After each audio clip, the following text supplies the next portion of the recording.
शिव विश्वास की एक मूर्ति है, भगवान शंकर भरोसे की एक मूर्ति है। आप अपने गले में रुद्राक्ष पहनते हो तो किसी पुराण में किसी देवता ने वचन नहीं दिया, किसी देवता ने किसी पुराण में वचन नहीं दिया। केवल एक पुराण है शिव महापुराण, जिसमें शंकर भगवान पार्वती को वचन दे रहे हैं। शिव पार्वती को वचन दे रहे हैं, भगवान शंकर पार्वती जी को वचन दे रहे हैं। केवल एक पुराण है और वो है शिव महापुराण, जिसमें भगवान शंकर पार्वती को वचन दे रहे हैं कि पार्वती, ये मेरे प्रेम का अश्रु है रुद्राक्ष।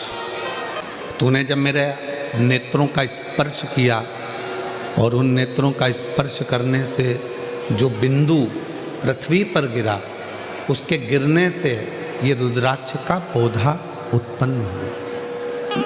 रुद्राक्ष का पौधा उत्पन्न हुआ, ये मेरे प्रेम का प्रतीक है। और दुनिया के लोग, अगर कोई संसार का मनुष्य मुझे ढूंढना चाहता है तो पार्वती, ये रुद्राक्ष मेरा खुद का एक स्वरूप है। जिसके पास रुद्राक्ष होता है, शिव पुराण में शंकर जी पार्वती को वचन देते हैं, उसके साथ मैं हमेशा हर पल हर घड़ी हर क्षण रहता। ऐसा कोई पल नहीं जाता, ऐसा कोई क्षण नहीं जाता, ऐसी कोई घड़ी नहीं जाती जिस समय पर मैं उससे दूर हो जाऊं। उसके साथ नहीं, उसके हर पल हर घड़ी हर क्षण उसके साथ। इसलिए शिव महापुराण की कथा कहती है कि अपने गले में रुद्राक्ष का होना बहुत जरूरी है। जितने ब्लड प्रेशर वाले होते हैं, जितने शुगर वाले होते हैं, काशी में IIT ने इस पर शोध किया है। रुद्राक्ष पर IIT शोध करी है, बड़े बड़े साइंटिस्ट इस पर शोध करें कि रुद्राक्ष के फल में, रुद्राक्ष में एक ऊर्जा, एक तत्व अलग से होता है, जो तन पर आने के बाद हमारे ब्लड प्रेशर को और हमारी शुगर का लेवल बराबर कर देता है। वो साधारण नहीं है। जैसे बेलपत्र का वृक्ष साधारण नहीं होता, दुनिया में कोई वृक्ष ऐसा नहीं है जिसका फल सूखने के बाद वापिस हरा भरा हो जाए। केवल एक बेल का पेड़, बेल वृक्ष केवल ऐसा है जिसका फल पुनः वापिस ताजा हो जाए। रुद्राक्ष के 4 स्वरूप हैं, सफेद, लाल, पीला और श्याम। एक सफेद रुद्राक्ष भी होता है, एक लाल रुद्राक्ष भी होता है, एक पीला रुद्राक्ष भी होता है, एक सफेद रुद्राक्ष भी होता है। बाबा जी, एक कमल रुद्राक्ष भी होता है, एक शालिग्राम रुद्राक्ष भी होता है। वो शालिग्राम की आकृति का होता है। एक कमल रुद्राक्ष होता है, वो कमल की तरह खिला होता है, उसके अंदर भी रुद्राक्ष होता है और पत्तियां उसकी निकली होती हैं। और जितने रुद्राक्ष होते हैं, एक मुखी से लेकर 14 मुखी तक शिव पुराण में वर्णन है, और एक मुखी से 21 मुखी तक स्कंद पुराण में वर्णन है। सारे रुद्राक्षों में मान लो एक मुखी रुद्राक्ष आपको मिल गया, बाबा की कृपा है। अगर असली मिल गया तो ये शिव कृपा है, शंकर की करुणा, शिव की दया। पर संपूर्ण रोग, संपूर्ण दुख, संपूर्ण तकलीफ, संपूर्ण बीमारी, संपूर्ण कष्ट, संपूर्ण समस्या का हल करने के लिए 2 रुद्राक्षों का महत्व कहा है। 2 रुद्राक्ष ऐसे होते हैं जो संपूर्ण बीमारी के लिए, रोग के लिए, तकलीफ के लिए, कष्ट के लिए, दुख के लिए निवारण का कार्य करता है। वो है पहले नंबर पर 5 मुखी रुद्राक्ष। क्यों? शिव पंचानंद है।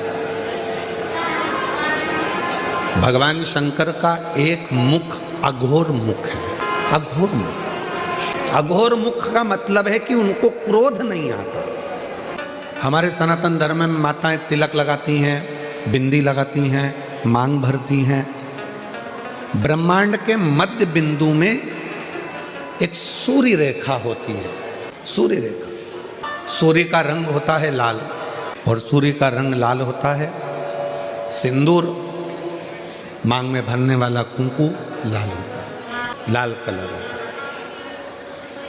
जब माताएं अपने मांग में सिंदूर भरती हैं, लाल रंग का कुंकू या सिंदूर मांग में भरती हैं, तो उनकी सूर्य रेखा प्रबल हो जाती है।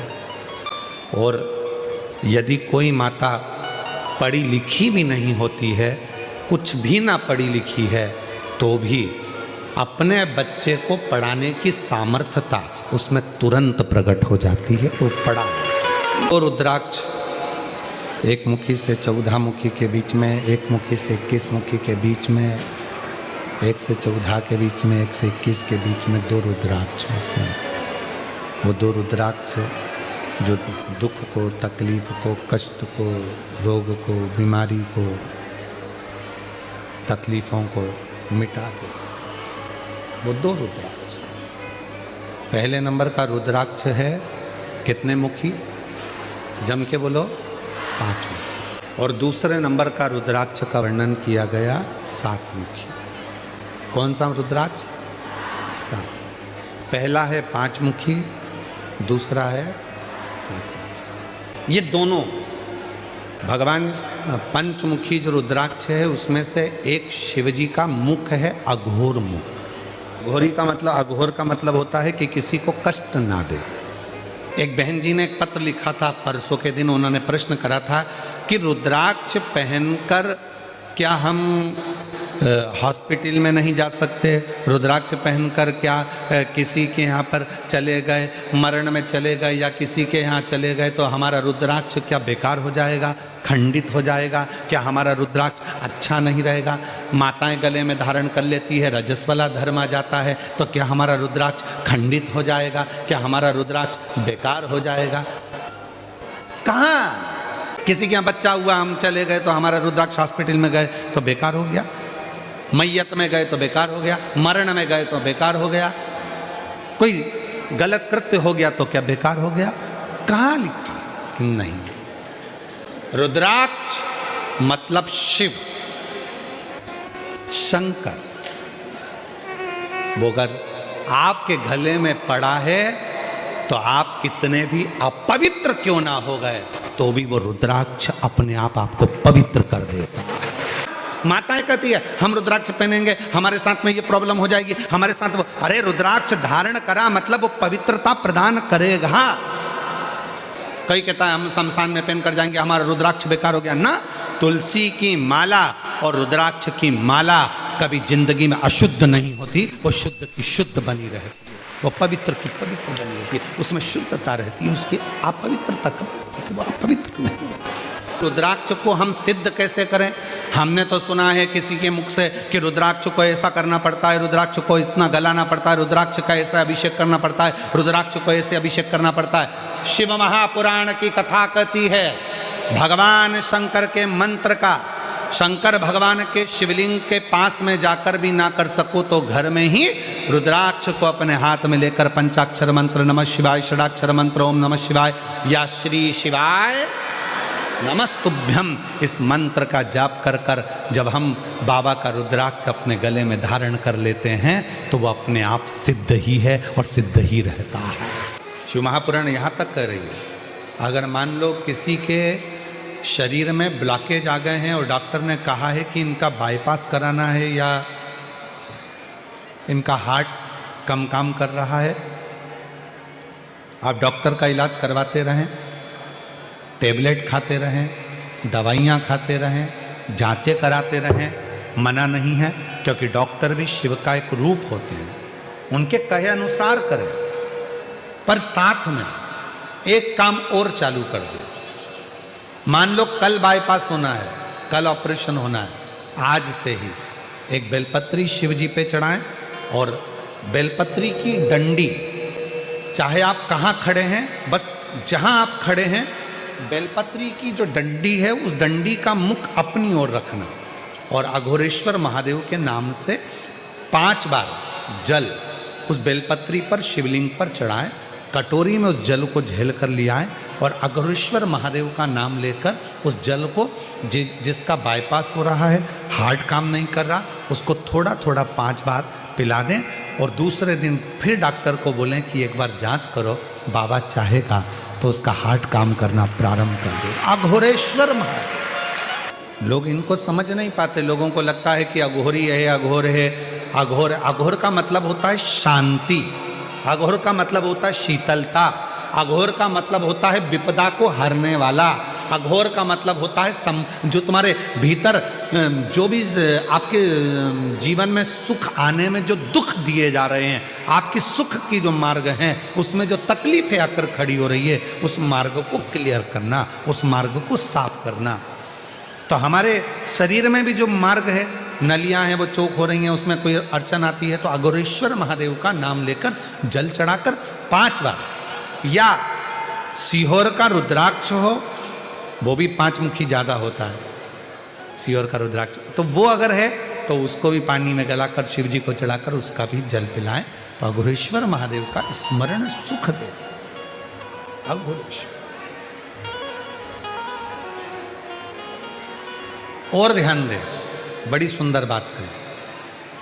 कई लड़के हैं, कई लड़कियां हैं, कई बेटा हैं, कई बेटियां हैं, कहती हैं हमने एग्ज़ाम दिया पर हमारा एग्ज़ाम, हमारी नौकरी नहीं लग रही है, हमारी नौकरी नहीं लग रही है, हमारी नौकरी नहीं लग रही है। तो मेहनत को 4 गुना बढ़ा लो। अभी तक जितनी पढ़ाई करते थे उसको 4 गुना बढ़ाओ, अभी तक जितना परिश्रम करते थे उसको 4 गुना बढ़ाओ, और फिर एग्ज़ाम के लिए बैठो। तो मेरा निवेदन है, कभी तुम्हारे पास में अगर रुद्राक्ष है सीहोर का, तो उस रुद्राक्ष पर तुम्हारे घर में अगर अलोनी भस्म, अलोनी भस्म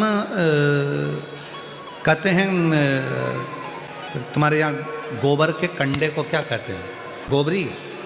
तो गुजरात में उसको छाना बोलते हैं और महाराष्ट्र में गोबरी कहते हैं, हमारे उधर कंडा कहते हैं। ठीक है, तो जो वो गाय का गोबर होता है तो वो उसको हाथ से थपा हुआ नहीं, गाय ने गोबर किया, नीचे गिरा, सूखा हुआ वो गोबर का कंडा जो होता है उसको जलाकर भस्म बनाकर कपड़े से छानकर उसको डब्बी में रख लेते हैं। जब ऐसा लग रहा है कि मेरा ये काम हो ही नहीं रहा, अटक ही अटक रहा है, तो सोमवार की अष्टमी जब पढ़े तो वो थोड़ी सी जो भस्म है वो उस रुद्राक्ष पर 5 मुखी पर अघोरेश्वर महादेव का नाम लेकर चढ़ा दी जाए और उसी भस्म को खाकर, उसी भस्म का तिलक लगाकर यदि कार्य के लिए जाया जाए तो वो कार्य सफल होता ही है, उसमें अड़चन आ ही नहीं सकती, उस कार्य में कभी अड़चन नहीं आ सकती, क्योंकि अघोरेश्वर महादेव का उसमें नाम है, अघोर,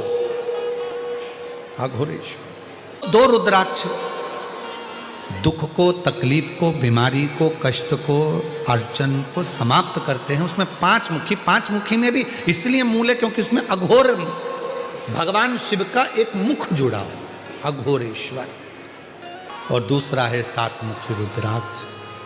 फिर 4 मुखी का भी वर्णन आता है, रुद्राक्षों का स्मरण किया जाए। और यही 5 मुखी रुद्राक्ष का वर्णन एक और आता है।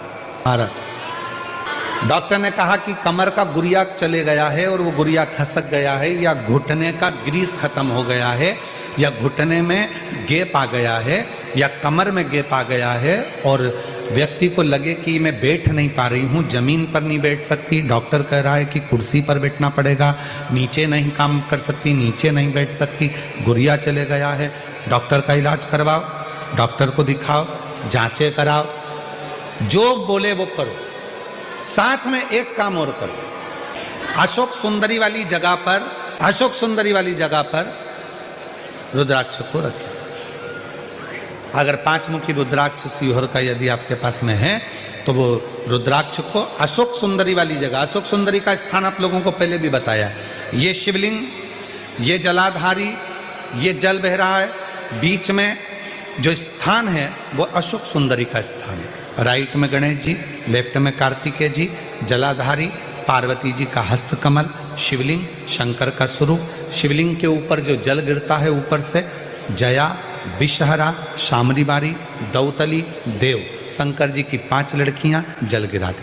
बीच में अशोक सुंदरी का स्थान, अशोक सुंदरी वाले स्थान पर रुद्राक्ष को रखकर 5 दुर्वा अघोरेश्वर महादेव का नाम लेकर प्रदोष की प्रदोष समर्पित करें। उन 5 दुर्वा को लेकर आ जाएं और 5 समय ऐसा निकाल लें सुबह से लेकर शाम तक के बीच में कि मुझे इन 5 दुर्वा को एक एक कर धीरे धीरे चबा चबा कर खाना है। उसको खाना प्रारंभ कर लें। रुद्राक्ष अपने जो बांधते हो गले में रखें या अपने पास में रखें और उस 5 दुर्वा को 5 प्रदोष कर लीजिए। और उसके बाद आपकी कमर में जो गैप है या दर्द है या नीचे नहीं बैठ सकते हो, धीरे धीरे धीरे धीरे उसमें आराम लगना प्रारंभ हो जाएगा। वो गुड़िया जो है अपनी जगह पर बैठेगी। अघोरेश्वर महादेव का नाम ले, अघोरेश्वर